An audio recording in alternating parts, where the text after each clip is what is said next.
नमस्कार दोस्तों। देखिए, ये सॉल्यूशन चैप्टर का वीडियो नंबर 2 है। एक वीडियो पहले बनाया जा चुका है 10 क्वेश्चन का। जब भी आप सीरीज़ देखना शुरू करिए, आप प्रयास करिए कि आप शुरुआत से शुरू करें। पहला वीडियो देखें, उसके बाद दूसरा वीडियो देखें। हो सकता है कुछ कंसेप्ट है जो फर्स्ट वीडियो में बताया जाए, वो दोबारा उसको सेकंड वीडियो में हम नहीं बता पाए। ठीक है, तो देखिए इस क्वेश्चन में हम लोग फिर 10 इस वीडियो में फिर हम लोग 10 क्वेश्चन करेंगे। देखिए क्वेश्चन नंबर पहला बोल रहा है कि देखिए कह रहा है पहाड़ों पर जल का क्वथनांक कम हो जाता है क्योंकि the boiling point of water decrease at high mountain because. देखिए समझिएगा, उस वीडियो में भी बताया था, पहला वीडियो में, कि हमारे ऊपर वायुमंडलीय दाब रहता है और जैसे जैसे हम लोग ऊपर की तरफ जाते हैं, हमारे ऊपर जैसे जैसे ऊंचाई की तरफ बढ़ते हैं, हाइट की तरफ जाते हैं, हमारे ऊपर प्रेशर क्या होता जाएगा, घटते जाएगा। ठीक है, अब ऐसा होता है कि जब हम लोग ऊपर जाते हैं तो जो क्वथनांक है वो कम हो जाता है। ठीक है ना, तो इसके पीछे कारण ये होता है कि वहाँ का वायुमंडलीय दाब क्या होता है, तो वहाँ का वायुमंडलीय दाब क्या होता है, काफ़ी कम जाता है जैसे जैसे हम लोग ऊपर जाते हैं। ठीक है, अगला क्वेश्चन हम लोग देखेंगे, निम्नलिखित में से कौन अनुसंख्य गुण है। ये क्वेश्चन पिछले में बताए थे। अगर आपसे क्वेश्चन अनुसंख्य गुणधर्म का बात करें, जिसको कॉलिगेटिव प्रॉपर्टी कहते हैं, तो हमारे पास 4 है। सबसे पहले आपको लोअरिंग इन वेपर प्रेशर, जिसको बोलते हैं। दूसरा एलिवेशन इन बॉइलिंग पॉइंट। तीसरा डिप्रेशन इन फ्रीजिंग पॉइंट। और 4 जिसको हम लोग बोलते हैं ऑस्मोटिक प्रेशर। इसको हम लोग बोलते हैं हिंदी में बाष्प दाब का अवनमन। इसको हम लोग बोलते हैं क्वथनांक का उन्नयन। इसको बोलते हैं हिमांक का अवनमन। और चौथा हम लोग बोलते हैं, जिसको हम लोग बोलते हैं परासरण दाब। कहते हैं इनमें से कौन अनुसंख्य गुण है, तो देखिए इसमें क्या है, सबसे पहला होगा परासरण दाब, ऑस्मोटिक प्रेशर। देखिए अगला क्वेश्चन में आते हैं। कह रहा है कि परासरण दाब निम्नलिखित में से किस समीकरण द्वारा व्यक्त होता है।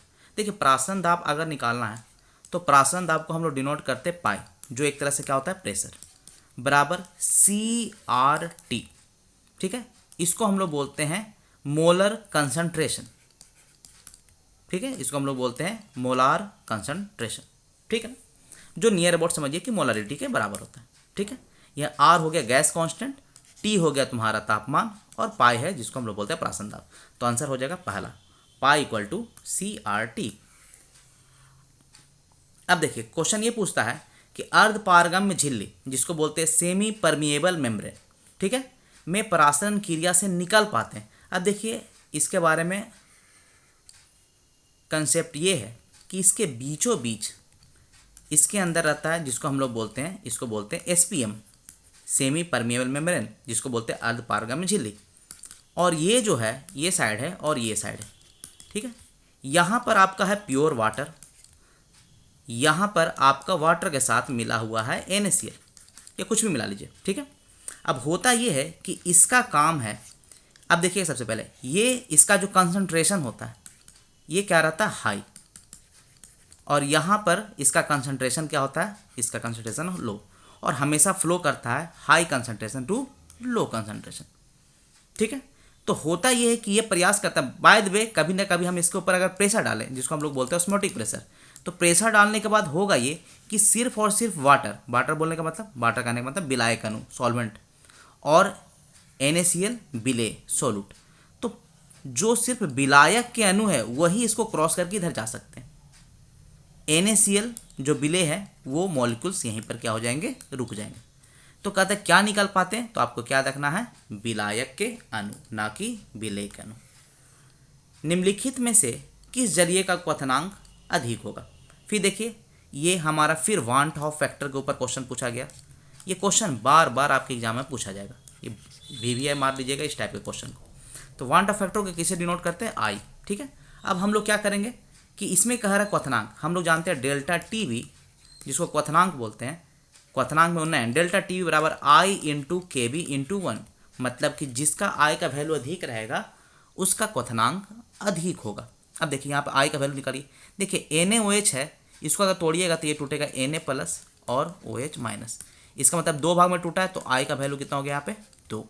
यहाँ पे देखिएगा ये किस में टूटेगा, 2Na प्लस SO4 2 माइनस, तो 2 और 1 3, आई का वैल्यू यहाँ पे क्या हो गया 3 हो गया। यहाँ पे देखिएगा NH4NO3 मतलब NH4 प्लस NO3 माइनस, आई का वैल्यू क्या हो जाएगा यहाँ पे 2 हो जाएगा। और यहाँ पर क्या है HNO3, इसका आई का वैल्यू क्या हो जाएगा 1 हो जाएगा। अब देखिएगा यहाँ पर अगर आप निकालना चाहेंगे बॉइलिंग पॉइंट तो किससे मल्टीप्लाई होगा, आई से। तो यहाँ पर देखिए 0.1 देखिए सब में, इसको मल्टीप्लाई किस में करोगे, इसमें 2 से करेंगे। इसमें 0.1 है, इसको मल्टीप्लाई कितना से करेंगे 3 से। इसमें 0.1 इसका मल्टीप्लाई कितना से करेंगे 2 से। तो सबसे अधिक क्या होगा, वैल्यू किस में अधिक होगा, बी में, इसलिए सबसे अधिक क्वथनांक किसका होगा Na2SO4, option B. Next question हम लोग देखेंगे, निम्नलिखित में से विलय किस विलय का वांट ऑफ फैक्टर 1 से अधिक नहीं है। अब इसको निकालिएगा तो क्या हो जाएगा Na प्लस NO3 माइनस, आई का वैल्यू क्या हो जाएगा 2। इसका निकालेगा Ba और 2Cl, तो आई का वैल्यू कितना हो जाएगा 2 और 1, देखिए यहीं से पकड़ लीजिएगा 1 और 1 2। यहाँ पे देखिए क्लोरीन कितना है 2 और बेरियम कितना है 1, 2 1 3। यहाँ पे देखिए पोटेशियम कितना है 4 और बाकी कितना है 1, तो 4 1 5। ठीक है, चैप्टर 8 है, वहाँ पर हम लोग ये पढ़ेंगे इसके बारे में, कम्प्लेक्स कंपाउंड बोलते हैं। यहाँ पर देखिए कि ये टूट नहीं रहा है, इसलिए आई का वैल्यू इसमें कितना हो जाएगा 1। तो इसमें आंसर क्या हो जाएगा, आंसर हो जाएगा डी, वांट ऑफ फैक्टर इसका 1 से अधिक नहीं होगा। चलिए इसमें देखिए फिर पूछ रहा है कि इसका want of factor, want of गुणांक क्या होगा। तो देखिए किस में टूट सकता है, CnO3 Ca2 plus 2 NO3 minus. ठीक है, तो 1 और इसका आगे कितना है 2, 2 और 1 कितना हो गया 3। इसमें आई का वैल्यू कितना हो जाएगा, आई का वैल्यू हो जाएगा 3। क्वेश्चन नंबर 18 में आएंगे, इसमें कह रहा है वांट ऑफ गुणांक बताइए। इसका भी फिर देखिएगा K4 है, इसमें कितने टूटेगा, तो 4K प्लस FeCN होल 6 के ऊपर 4 माइनस। ठीक है, तो 4 और यहाँ कितना हो गया 1, टोटल कितना हो गया 5। तो इसका वांट ऑफ गुणांक कितना हो जाएगा, इसका आंसर हो जाएगा 5। देखिए क्वेश्चन नंबर 19 कह रहा है कि आदर्श विलयन क्या है। देखिए आपका फर्स्ट वीडियो में भी हमने बताया था आदर्श विलयन। आदर्श विलयन जब रॉल्स लॉ बताया जाता है तो रॉल्स के सारे रूल्स को जो फॉलो करता है, ठीक है, रॉल्स के सारे रूल को जो फॉलो करता है उसको हम लोग बोलते हैं आदर्श विलयन। और जो रॉल्स के सारे रूल्स को जो फॉलो नहीं करता है उसको हम लोग बोलते हैं अनादर्श विलयन। आपको ये भी बताए थे अनादर्श विलयन कितने प्रकार के होते हैं, 2। एक हो जाता है पॉजिटिव डेविएशन, दूसरा हो जाता है निगेटिव डेविएशन। तो इसमें आंसर क्या हो जाएगा, आदर्श विलयन का है जो रॉल्ट के नियम का पालन करता है। देखिए आइए क्वेश्चन नंबर 20।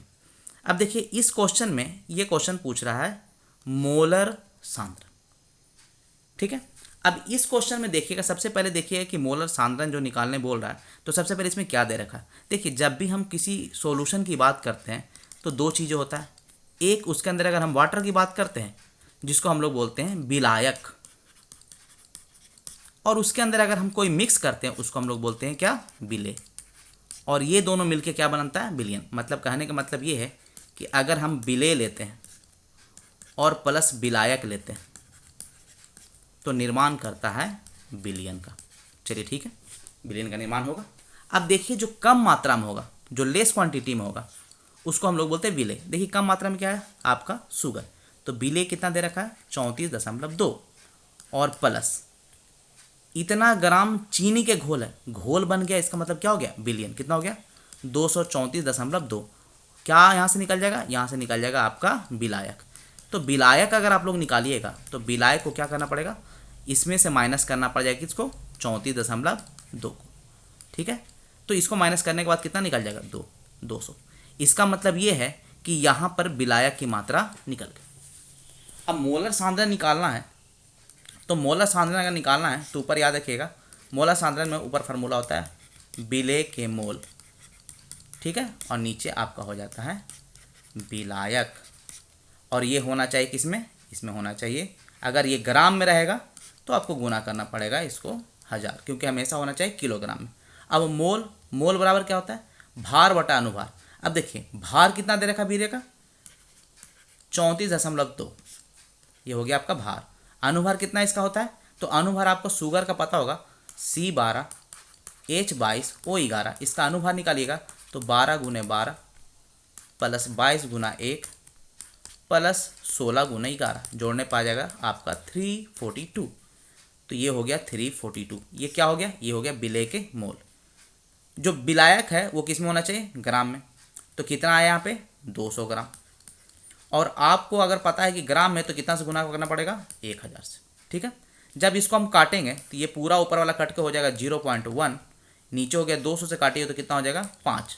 तो 0.1 इंटू 5, आंसर क्या हो जाएगा? 0.5।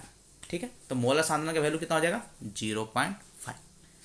तो इस तरह से आज हम लोग ने फिर अगला 10 क्वेश्चन किया। इसमें न्यूमेरिकल्स भी आए हुए हैं, ये प्रीवियस ईयर क्वेश्चन है जो एग्जाम में पूछा हुआ है। हम लोग इस सीरीज में प्रयास करेंगे जितने पुराने क्वेश्चंस हैं, जितने पिछले साल है, जितने इंपॉर्टेंट क्वेश्चन है, सारे को कवर किया जाए। ठीक है। धन्यवाद। आप लोग पढ़ते रहिए।